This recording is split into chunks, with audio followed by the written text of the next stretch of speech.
दिल्ली में आशीष पांडे की गुंडागर्दी के मामले में दिल्ली पुलिस ने कार्रवाई की है। लखनऊ में दिल्ली पुलिस ने 5 गेस्ट हाउसों और होटलों में छापेमारी की।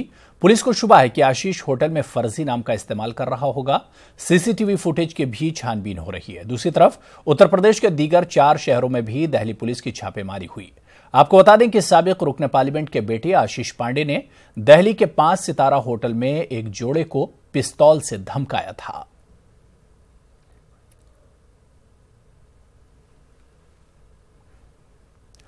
इलाहाबाद का नाम बदलकर प्रयागराज किए जाने के यूपी हुकूमत के फैसले को इलाहाबाद हाईकोर्ट में चैलेंज करने की तैयारी कर ली गई है। इलाहाबाद की मुख्तलिफ समाजी और सियासी जमातों की तरफ से इलाहाबाद का नाम बदलने की मुखालिफत की जा रही है।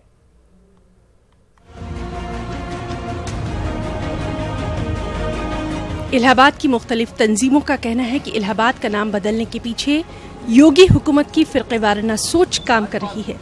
मारूफ समाजी कारकुन जावेद मोहम्मद का कहना है कि बहुत जल्द योगी हुकूमत के इस फैसले को हाई कोर्ट में चैलेंज किया जाएगा।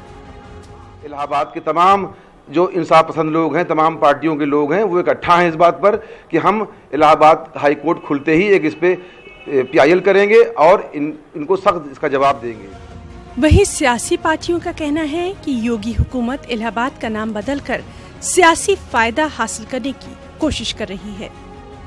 देखिए, इसके पीछे 2019 का आने वाला पार्लियामेंट का चुनाव है।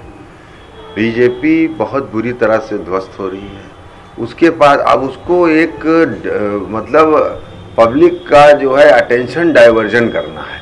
वो अटेंशन डाइवर्जन करने के लिए इलाहाबाद का नाम उन्होंने कह दिया साहब प्रयागराज। इलाहाबाद अपनी गंगा जमनी तहजीब और सेकुलर इक़दार की वजह से पूरी दुनिया में जाना जाता है और ऐसे में इन तंजीमों का मानना है कि एक मखसूस मजहबी नाम देने से इस शहर की शिनाख्त पर काफी असर पड़ेगा।